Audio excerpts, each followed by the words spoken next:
Exercise 3.4 में हमें पहले प्रश्न में विलोपन विधि तथा प्रतिस्थापन विधि दोनों विधियों का प्रयोग करके प्रश्नों को हल करना है। प्रश्नावली 3.3 में हम प्रतिस्थापन विधि को अच्छी प्रकार से सीख चुके हैं। अब हमें विलोपन विधि के ऊपर फोकस करना है। अभी तक हमने जो विधि पढ़ी है, समीकरणों को हल करने की जो विधियां पढ़ी हैं, यह उनमें तीसरी विधि है। पहली विधि थी ग्राफीय विधि, दूसरी विधि है प्रतिस्थापन विधि और तीसरी विधि है विलोपन विधि। विलोपन का मतलब है विलोप, अर्थात गायब कर देना। तो पहली प्रश्न के पहले खंड में पहली समीकरण है x प्लस वाई बराबर 5, 2x माइनस 3y बराबर 4। विलोपन में हम किसी एक चर राशि को विलुप्त कर देते हैं। जैसे यहाँ x और y दो राशियां हैं, दो चर हैं, तो इनमें से हम चाहे तो x को विलुप्त करें, चाहे y को विलुप्त करें। तो जहां पर हमें जो आसानी से हल होने वाला या सुविधाजनक लगेगा, उसको हम विलुप्त करेंगे। यहाँ इस प्रश्न में हम y को विलुप्त करेंगे, क्योंकि समीकरण 1 में y धनात्मक है और समीकरण 2 में y ऋणात्मक है। तो दोनों को आसानी से जोड़ने पर समाप्त हो जाएगा, विलोप हो जाएगा। केवल हमें y की संख्या बराबर करनी है। पहली समीकरण में 1y है और दूसरे समीकरण में 2y है, 3y है।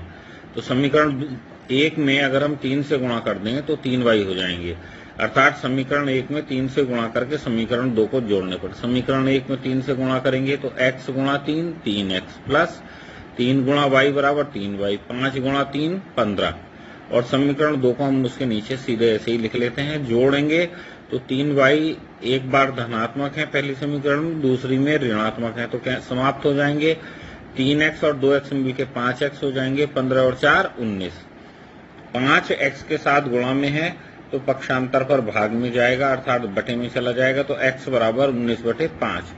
x का मान समीकरण 1 में रखने पर x प्लस वाई बराबर 5, x के स्थान पर हम 19/5 लिखेंगे, प्लस y बराबर 5। 19/5 धनात्मक है तो पक्षांतर पर ऋणात्मक हो जाएगा, तो y बराबर 5/1 माइनस 19/5। तो 5 एल्शियम ले लेंगे तो 5 पंजे 25 माइनस 19, 25 में से 19 घटाएंगे तो 6 बचेगा, अर्थात तो y बराबर 6/5। तो x बराबर 19/5 और y बराबर 6/5 प्राप्त होता है। अब इसी प्रश्न को हम प्रतिस्थापन विधि से हल करते हैं। तो पहली समीकरण है x प्लस वाई बराबर 5, तो y को पक्षांतरित कर देंगे तो x बराबर 5 माइनस वाई, यह x का प्रतिस्थापन है। समीकरण 2 है 2x माइनस 3y बराबर 4। समीकरण 1 से x का मान रखने पर तो 2 ब्रैकेट में 5 माइनस y माइनस 3y बराबर 4, 10 माइनस 2y माइनस 3y बराबर 4, तो 10 माइनस 5y बराबर 4। 5y को पक्षांतरित कर देंगे, लेफ्ट हैंड साइड से राइट हैंड साइड ले जाएंगे तो 10 बराबर 4 प्लस 5y। अब 4 को पक्षांतरित कर देंगे तो 10 माइनस 4 बराबर 5y, 10 में से 4 घटाएंगे तो 6 प्राप्त होता है। 6 बराबर 5y, 5 को पक्षांतरित करेंगे तो गुणा में है तो भाग में जाएगा, y बराबर 6/5। y का मान समीकरण 1 में रखने पर x बराबर 5 माइनस y है, y के स्थान पर 6/5 रखा। 5 को हम 5/1 मानेंगे तो एल्शियम 5 आ जाएगा, 5 पंजे 25 माइनस 6 अर्थात 19/5 है। तो x बराबर 19/5 और y बराबर 6/5। आपने देखा कि दोनों विधियों से समान उत्तर ही आता है। प्रश्न नंबर 1 का दूसरा खंड है 3x प्लस 4y बराबर 10, 2x माइनस 2y बराबर 2। इसको हम विलोपन विधि के द्वारा हल करते हैं। हम देखते हैं समीकरण 1 में प्लस के 4y हैं, समीकरण 2 में माइनस के 2y हैं। अगर हम समीकरण 2 में 2 से गुणा कर दें तो यहाँ पर भी माइनस के 4y हो जाएंगे, जो आपस में समीकरण 1 और 2 को जोड़ने पर समाप्त हो जाएंगे। तो इसलिए समीकरण 2 में 2 से गुणा करके समीकरण 1 में जोड़ने पर समीकरण 1 एज इट इज उतार लेते हैं। 3x प्लस 4y बराबर 10। समीकरण 2 में 2 से गुणा करते हैं तो 4x माइनस 4y बराबर 4। जोड़ेंगे तो 4y से 4y समाप्त हो जाएगा, 3x और 4x मिलकर 7x और 10 और 4 14, 7 गुणा में है तो पक्षांतर पर भाग में जाएगा, तो x बराबर 14/7, 7 दूनी 14, x बराबर 2। x का मान समीकरण 1 में रखेंगे तो 3x + 4y बराबर 10, 3 गुणा 2 + 4y बराबर 10, 6 प्लस 3 दूनी 6, तो 6 + 4y बराबर 10, 6 प्लस का है, पक्षांतर करेंगे तो ऋणात्मक हो जाएगा, 4y बराबर 10 - 6, तो 10 - 6 4, अर्थात 4y बराबर 4, तो y बराबर 4/4 या अर्थात y बराबर 1, तो x बराबर 2 और y बराबर 1 प्राप्त होता है। अब इसी प्रश्न को हम प्रतिस्थापन की विधि से देखेंगे, तो 3x + 4y बराबर 10, 2x - 2y बराबर 2, तो यहाँ पर हम माइनस के 2y को राइट हैंड साइड में ले जाएंगे, तो 2x बराबर 2 + 2y। इस प्रकार सभी राशियां धनात्मक हो जाएंगी और कैलकुलेशन करते समय चिन्हों की गलती होने की संभावना कम हो जाएगी। इसलिए हम ज्यादातर राशियों को धनात्मक रखने का प्रयास करेंगे। 2 से भाग कर देंगे तो x + 1 + y, समीकरण 2। x का मान समीकरण नंबर 1 में प्रतिस्थापित करेंगे तो 3 ब्रैकेट में 1 + y + 4y बराबर 10, 3 से अंदर गुणा करेंगे ब्रैकेट में, तो 3 + 3y + 4y बराबर 10। यहाँ पर हम 3y और 4y को आपस में जोड़ देंगे तो ये 7y बनते हैं, और 3 को पक्षांतरित करेंगे तो 10 के तरफ जाकर के राइट हैंड साइड में यह ऋणात्मक हो जाएगा, तो 7y बराबर 10 - 3, 7y बराबर 7, तो y बराबर 7/7 अर्थात y बराबर 1 प्राप्त होता है। y का मान समीकरण नंबर 2 में रखने पर x बराबर 1 + 1 अर्थात x बराबर 2, तो x बराबर 2, y बराबर 1। हम देखते हैं कि यहाँ पर भी प्रतिस्थापन विधि से भी वही उत्तर आता है जो विलोपन विधि से आता है। पहले प्रश्न का तीसरा खंड है 3x - 5y - 4 बराबर 0। इसे सही समीकरणों के रूप में लिख लेंगे, तो 3x - 5y बराबर 4, समीकरण 1, और इसे हम विलोपन विधि द्वारा हल करेंगे। तो दूसरे समीकरण दी है 9x बराबर 2y + 7, 2y को हम राइट हैंड साइड से लेफ्ट हैंड साइड में ले आएंगे, तो 9x - 2y बराबर 7, समीकरण नंबर 2 प्राप्त हो जाती है। और समीकरण 1 और समीकरण 2 की तुलना करें तो समीकरण 1 में 3x हैं और समीकरण 2 में 9x हैं, अर्थात हम समीकरण 1 में 3 से गुणा कर दें तो वहां पर भी 9x हो जाएंगे, और चूंकि दोनों धनात्मक है तो उसको घटा करके हमें x का विलोपन कर लेंगे। तो समीकरण 1 में 3 से गुणा करके समीकरण 2 को घटाने पर, तो समीकरण 1 में 3 से गुणा करेंगे, 3 तिया 9x - 3 पंजे 15y और 4 तिया 12।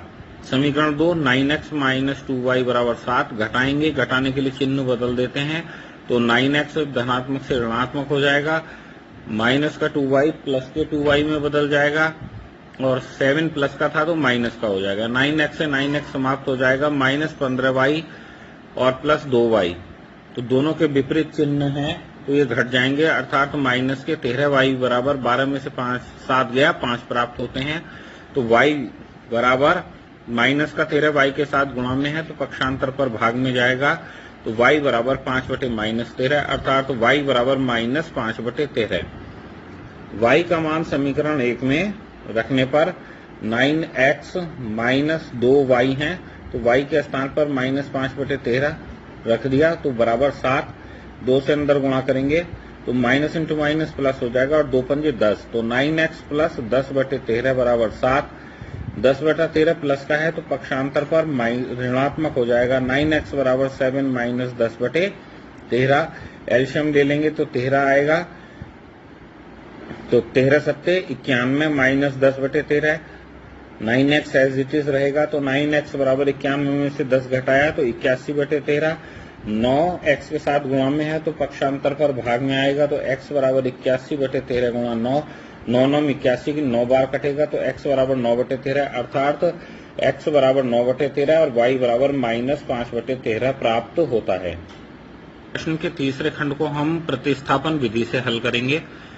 तो पहली समीकरण है 3x - 5y - 4 बराबर 0, समीकरण 1।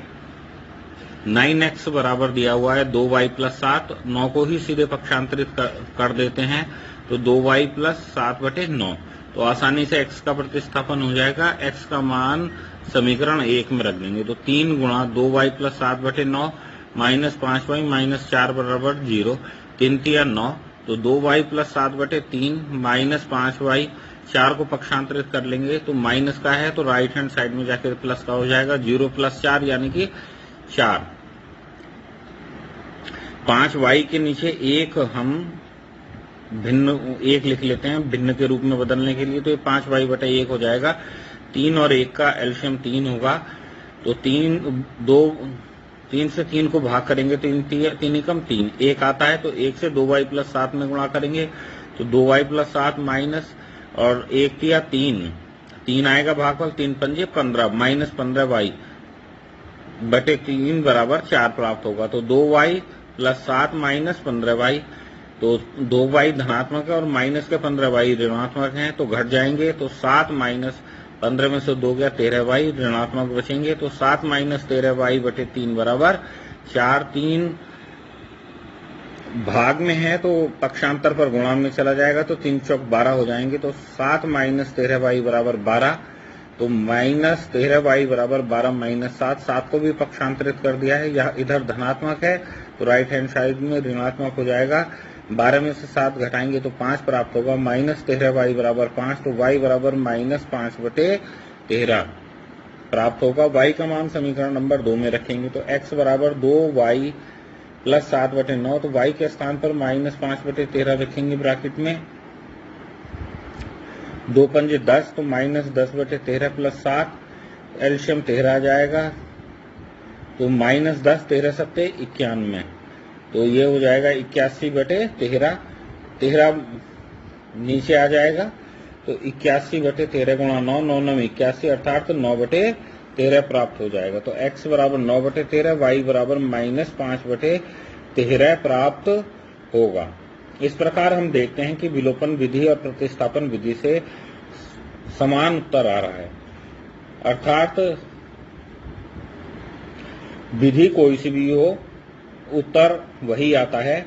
केवल हमें प्रश्नों को हल करने में किस विधि से हल करें इसका चुनाव हम इस आधार पर करते हैं कि हमको वह कौन सी विधि आसान लगती है या किस में हम सहज महसूस करते हैं।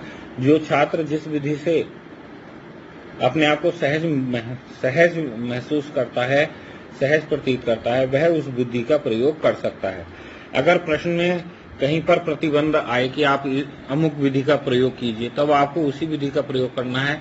अन्यथा अगर आपको सीधे समीकरण हल करने के लिए आती हैं तो आप इच्छा अनुसार अपनी विधि का चुनाव कर सकते हैं जिसमें आप कंफर्टेबल हैं। धन्यवाद।